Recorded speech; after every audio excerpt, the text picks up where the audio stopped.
Hello বন্ধুরা, একটা readymade lehenga যদি তোমাদের কাছে আসে তো যে কাস্টমারের কোমরের মাপ থাকবে তার মাপ অনুযায়ী কিন্তু এটা ফিটিংস করতে যদি দেয় একদম সুন্দরভাবে কিভাবে তোমরা সহজে এটা করতে পারবে, যে কোনো মাপ অনুযায়ী পুরো পারফেক্ট ফিটিংস কিভাবে আনবে সেটাই আজকে তোমাদেরকে শেখাবো। তো চলো পুরো ভিডিওটা দেখতে থাকো। তো এটা কিন্তু সুতো কাটার মানে একটা মেশিন। তো এটা তোমরা যে কোনো সুতোর দোকানে যেখানে বিক্রি হয় বা সুইয়ের জিনিস বিক্রি হয় সেখানে তোমরা পেয়ে যাবে। তো এটা দিয়ে আমি প্রথমে কিন্তু এই কোমরের যে পট্টিটা রয়েছে এটাকে পুরো খুলে ফেলবো। তো বন্ধুরা, এই লেহেঙ্গার যে ব্লাউজের টপটা এটা কিভাবে বানাতে হবে সেটার ভিডিও কিন্তু অলরেডি আমি আগে দিয়ে দিয়েছি।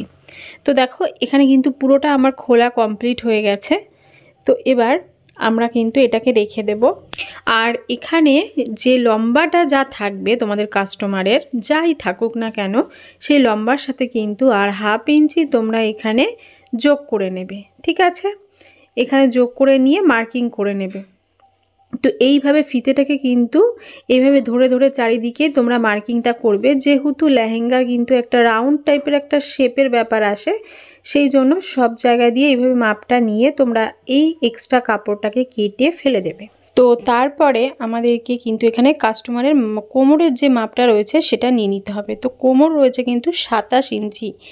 তো এখানে এবার দেখো আমরা মেপে নেব যে লেহেঙ্গার যে টোটাল মাপটা রয়েছে সেটা কতটা রয়েছে। সেটা কিন্তু এখানে রয়েছে 22 ইঞ্চি এক ভাঁজে। ঠিক আছে, তো এটা কিন্তু যেহেতু নিচে আরও এক পার্ট রয়েছে তো টোটাল যদি আমরা করি সেটা কিন্তু 44 ইঞ্চি এসে দাঁড়াচ্ছে। তো বুঝতে না পারলে আরেকবার বুঝে নাও, এই যে দুটো ভাঁজ ছিল আমাদের এখানে কিন্তু এক পাটে 22 ইঞ্চি হয়েছে, আরও এক পাটে আরও 22 ইঞ্চি হচ্ছে, তাই তো? তাহলে টোটাল 44 ইঞ্চি হচ্ছে। এবার আমাদেরকে এখানে কটা কলি আছে এটা একটু মেপে নিতে হবে। তো দেখো আমাদের কিন্তু এখানে টোটাল যে কলিগুলো রয়েছে সেটা টোটাল 9টা কলি রয়েছে। ঠিক আছে, আমরা এখানে লিখে নিলাম যে 9টা কলি আমাদের রয়েছে। তো এবার দেখো এই 44 ইঞ্চির থেকে আমাদের কোমর যে 27 ইঞ্চি ছিল সেটাকে কিন্তু এর থেকে মাইনাস করে দেব। ঠিক আছে, তো টোটাল লেহেঙ্গার যে মাপটা থাকছে সেটা থেকে কিন্তু এইভাবেই তোমাদেরকে মাইনাস করে নিতে হবে কোমরের যা মাপ থাকবে। ঠিক আছে, বুঝতে পেরেছো? ক্লিয়ার? তো এবার দেখো মাইনাস করে আমাদের কত আসছে, এখানে 17 ইঞ্চি এসে দাঁড়াচ্ছে। ঠিক আছে, এবার এই 17 ইঞ্চিটাকে আমাদের কিন্তু এক্সট্রা হয়ে যাচ্ছে এই লেহেঙ্গাতে, মানে 17 ইঞ্চি এক্সট্রা থাকছে, খুবই রোগা। তো এবার যেহেতু 9টা কলি রয়েছে এই 17-র মধ্যেই 9টা কলি আমরা সমান ভাগে ভাগ করে নেব। তো 9টা কলিকে 17 দিয়ে ভাগ করলে আমাদের চলে আসছে 1.8। এটা তোমরা কিন্তু ক্যালকুলেটর বা ফোনের তোমরা করে নিতে পারো। ঠিক আছে, করে এবার আসছে দেখো এবার এক একটা কলিতে আমরা এইভাবে এই 1.8কে মানে সেলাই করে নেব। বুঝতে পেরেছো? তো এখানে ওই 2 সুতের থেকে একটু কম সেটা হচ্ছে আমাদের এসে দাঁড়াচ্ছে। তো এখানে এই যে এরকম ভাঁজ করে ঠিক এখান থেকে দেখো আমি দেখাচ্ছি, এই যে 1.8 এসে আমাদেরকে এইখানে ট্যাকেনের মতো সেলাই দিতে হবে। তো চলো মেশিনে গিয়ে আমি তোমাদেরকে দেখাচ্ছি। তো দেখো মেশিনে এসে গেছি, এই যে কলিগুলো এই কলিগুলো এইভাবে ভাঁজ দিতে হবে প্রথমে। ঠিক আছে, মাঝ বরাবর এইভাবে রেখে ভাঁজ দিতে হবে। এবার ভাঁজ দেওয়ার পরে এখানে আমাদের ঠিক যতটা মাপ আসছে তো ওই মাপটাকে হাফ করে নেবে, কেন কি আমাদের কিন্তু দু ভাঁজে রয়েছে, তাই তো? তাহলে এদিকেও চলে যাবে আমাদের। তো আমরা মোটামুটি ওই 1.25 ইঞ্চি মতো কিন্তু মাপ নিয়ে এই যে আমরা সেলাইটা দিয়ে দিচ্ছি। ঠিক আছে, আর ঠিক ট্যাকেনের মতো ওপর থেকে সেলাই এসে নিচটায় কিন্তু বেশি নিচে নামাবে না, মিডিয়াম মোটামুটি আর কি চোখের আন্দাজে একটা ট্যাকেনের মতো হবে। আর অবশ্যই লেহেঙ্গার কাপড়টা যেন সেলাইটা ঠিকঠাক ভিতরে মানে দিয়ে ঠিকঠাক করে নেবে যেন লেহেঙ্গার কাপড়েও সেলাইটা ধরে। তো এইভাবে ঠিক নিচের দিকে নামিয়ে চলে আসতে হবে, এরকম ব্লাউজে ঠিক যেমন ট্যাকেনের সেলাই দাও ঠিক সেরকমভাবে। তো দেখো এই যে কতটা সুন্দরভাবে হয়ে গেছে, কেউ কিছু কিন্তু বুঝতেই পারবে না। তো দেখো সেমভাবে আরও একটা কলিতেও কিন্তু আমি তোমাদেরকে দেখিয়ে দিচ্ছি। এই যে এই কলিটাকেও ঠিক এইভাবে ধরতে হবে, ধরে কিন্তু এই যে দেখো আমি হাত দিয়ে দেখতে পাচ্ছ কাপড়টাকে ঠিকঠাক করে নিচ্ছি। তো এখানেও আমি মাপটা দিয়ে দিলাম।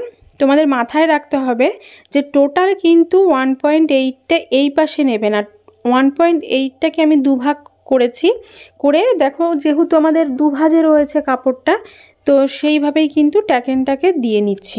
তো টোটাল দেখো আমার ট্যাকেন দেওয়া কিন্তু কমপ্লিট হয়ে গেছে। এবার আমাদেরকে যে কোমর পট্টিটা আছে সেটা উল্টো দিক থেকে এইভাবে 1/2 ইঞ্চি মতো ধরে, যেহেতু আমরা লেহেঙ্গায় 1/2 ইঞ্চি এক্সট্রা রেখেছিলাম, তো এইভাবে কিন্তু সেলাইটা দিয়ে দিচ্ছি। তো দেখো এরকম গোটা কাপড়টাকে আটকে নিতে হবে।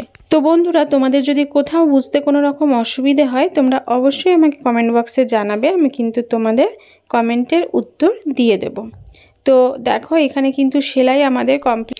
তো এখানে এক্সট্রা এই যে কাপড়টা হয়ে যাচ্ছে এটাকে আমরা কেটে কিছুটা মানে সেলাইয়ের জন্য রেখে কেটে এটাকে বাদ দিয়ে দেব। আর তারপরে এটাকে ঠিক এরকমভাবে সেলাই করে দেখো এটাকে আটকে নিচ্ছি। তো এই যে দেখো এবার একটা গিট সেলাই দিয়ে দেবো। তো তোমরা কাস্টমারকে বলে দিতে পারো যে এক্সট্রা যে কাপড়টা কেটে দিলে সেটা ঠিকঠাক করে রাখতে। তো পরে যখন কাস্টমার মানে মোটা হবে বা কিছু, তখন কিন্তু ওই কাপড়টুকুর প্রয়োজন পড়বে। তো যাই হোক, একদম বড় লেহেঙ্গা বাচ্চাদেরকে কিন্তু মানায় না, পরলে দেখতেও ভালো লাগে না, ফুলে ফুলে থাকে।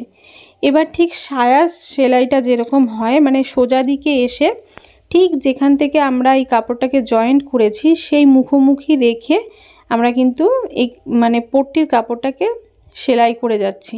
মানে যেখান থেকে আমাদের লেহেঙ্গাটা মানে শেষ হয়েছে সেই বরাবর রেখে আমরা এইভাবে টোটাল কাপড়টাকে কিন্তু জয়েন্ট দেব। তো দেখো এখানে টোটাল কাপড়টা আমাদের জয়েন্ট দেওয়া হয়ে গেছে। এবার দেখো ঠিক এরকম ব্যাপারটা চলে এসছে। এবার যে খোলা অংশটা রয়েছে লেহেঙ্গার, এবার দেখো এই খোলাটাকে কিন্তু দুটো মানে মাথার নিচের দিকটা, লেহেঙ্গার যে নিচের দিকটা সেটাকে অ্যাডজাস্ট করব। এটা কিন্তু একটু যেহেতু কম দামের লেহেঙ্গা সেহেতু এই নিচের যে বোর্ডটা দেওয়া সেটা কিন্তু একটু হালকা। যদি একটু দামি হয়, মোটামুটি 5-7 হাজার টাকার হয়, তাহলে কিন্তু এগুলো বেশ মোটা থাকে। তো তখন কিন্তু তোমাদের ওই নিচটাও খুলে নিতে হবে। ঠিক আছে, খুলে নিলে পরে প্রথমে লেহেঙ্গাটা সেলাই করবে, তারপরে তোমরা ওই বোর্ডটাকে সেলাই করে দেবে। মানে আমি যেহেতু এর আগেও করেছি সেই অভিজ্ঞতা থেকেই বললাম। তো এবার দেখো আমি এই দুটো কাপড়কে এইভাবে সেলাই করে দিচ্ছি। আর ওই লেহেঙ্গাগুলোও কিন্তু সেলাইটা একটু আলাদা হয়, মানে একটার উপর একটা রেখে মানে সেলাই হয়। এটা যেমন মুখোমুখি মানে জয়েন্ট দেওয়া হচ্ছে, ওটা কিন্তু একটু অন্যভাবে হয়। তো একটু কোমরের ওপরের অংশটা একটু ফাঁকা রেখে দিচ্ছি। এখানে তোমরা চাইলে না চেন লাগিয়ে নিতে পারো, তাহলেও কিন্তু ভালো হয়। বেশ চেন লাগালে দেখতেও ভালো লাগবে। তো পুরো ভিডিওটা কেমন লাগলো অবশ্যই কমেন্ট বক্সে জানিও। আর রেডি হওয়ার পর দেখো কতটা সুন্দর লাগছে। ভিডিওটি ভালো লেগে থাকলে অবশ্যই লাইক কমেন্ট সাবস্ক্রাইব করে, আর পেজ থেকে দেখে থাকলে ফলো করে দিও। ভালো থেকো বন্ধুরা, টাটা।